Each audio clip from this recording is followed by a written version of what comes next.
Hello, Vachu. Let's read the question. The line L1, L2 denoted by 3x square plus 10xy plus 8y square plus 14x plus 22y plus 15 equals to 0 intersect at the point P and having the gradients m1 and m2 respectively. The center, here the acute angle between them is theta. Which following relation hold good? तो देखो यहाँ पर जो दे रखा है ना, ये जो लाइन है, ये जो इक्वेशन है, ये इक्वेशन दोनों लाइन को रिप्रेजेंट कर रहा है, मतलब दोनों इंटरसेक्शन लाइन। ये जो दोनों लाइन इंटरसेक्शन कर रहा है कहाँ पर? पॉइंट पी पर। और इसका जो ग्रेडियंट है वो है एक का m1 और दूसरे का m2। हमें और दिए रखा है यहाँ पर theta is the angle, acute angle between them. So हमें ढूंढना होगा इनमें से कौन सा सही होगा। तो देखो, फर्स्टली इसको फैक्टर करूंगा, ठीक है। तो देखो इसको फैक्टर कैसे करा जा सकता है, मतलब ये जो तीनों टर्म ले लो फर्स्टली। मतलब यहाँ पर देखो 3x² plus 10xy plus 8y square, इसको ले लो फर्स्टली। तो इसको ऐसे लिखा जा सकता है, मतलब 6xy plus 4xy plus 8 square. Okay, so firstly common here 3x, so we have x plus, यहाँ पर क्या होगा देखो, x प्लस 2y होगा ना, और यहाँ पर 4y कॉमन ले लो, तो यहाँ पर क्या आएगा देखो, x प्लस 2y। तो ये जो फाइनल आएगा वो है 3x प्लस 4y, और जो दूसरी फैक्टर है वो है x प्लस 2y। मान लो ये जो इक्वेशन है, ये इस इक्वेशन को 1 यहाँ पर दे दिया। अब देखो ये इक्वेशन को कैसे लिखा जा सकता है, तो ये इक्वेशन को इस तरफ से लिख लो। देखो यहाँ पर 3x plus 4y, let equation 1 can be written as 3x plus 4y plus c1। मान लो यहाँ पर 3x प्लस, यहाँ पर 3x plus 4y plus c2 मान लो, और यहाँ पर जो ले लो ना x plus 2y plus c1 which is equals to 0। अब इसको मल्टीप्लाई कर लिया तो क्या आएगा देखो, मतलब ये तो तीनों टर्म आएगा ही आएगा, ठीक है। तो 3x² प्लस 10xy प्लस यहाँ पर 8y स्क्वायर होगा, और जो अदर्स टर्म है ना, अदर्स टर्म देखो यहाँ पर क्या होगा, x into c2 plus 3c1 y into का क्या आएगा देखो 2c2 प्लस यहाँ पर आएगा 4c1, और जो कांस्टेंट वाला टर्म है क्या आएगा देखो c1 c2 इक्वल्स टू 0। इसको 2 दे दिया, तो 1 और 2 एक ही तो लाइन है ना, इसको कंपेयर कर लो। कंपेयरिंग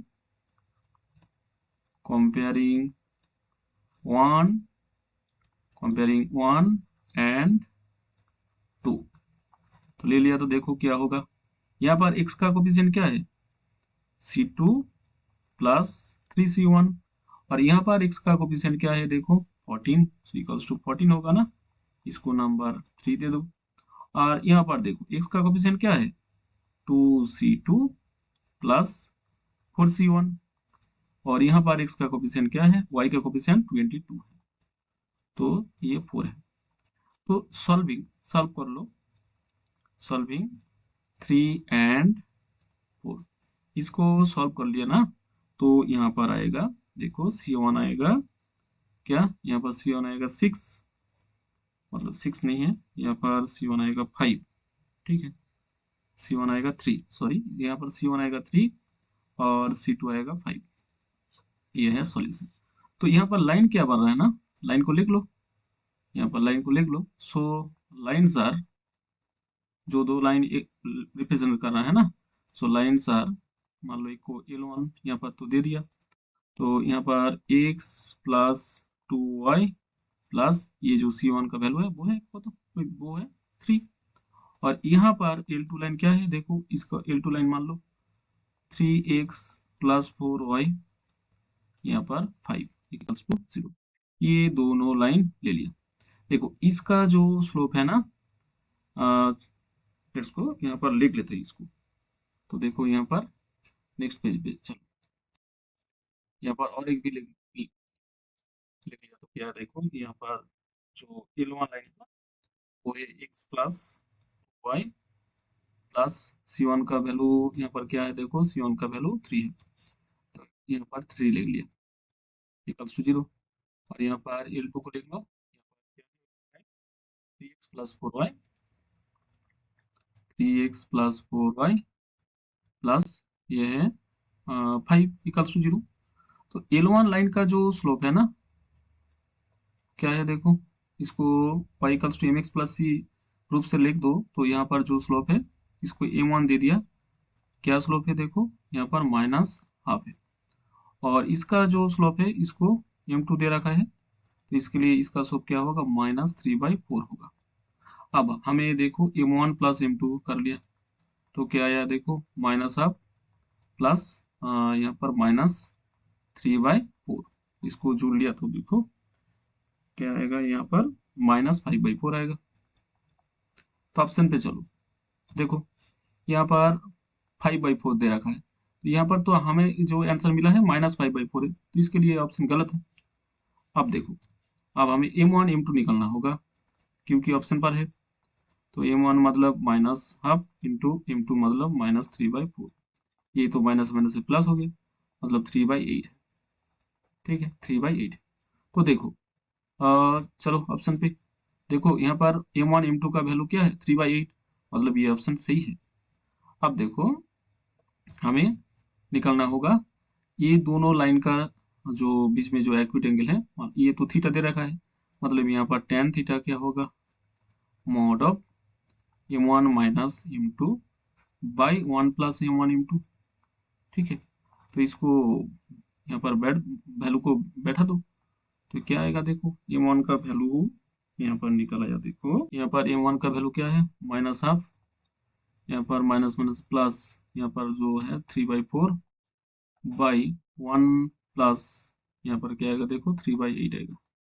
तो इसका जो वैल्यू है वो है देखो, यहाँ पर 2 मतलब 1/4 इंटू 8/11 होगा, तो इसको काट लिया तो क्या आएगा, 11 आएगा। अब देखो यहाँ पर एक ट्राइंगल ले लो, ठीक है, ये तो है थीटा, मतलब tan थीटा मतलब 2/12, तो इसके लिए इसका जो हाइट होगा ना वो 2 होगा, और बेस क्या होगा 11 होगा।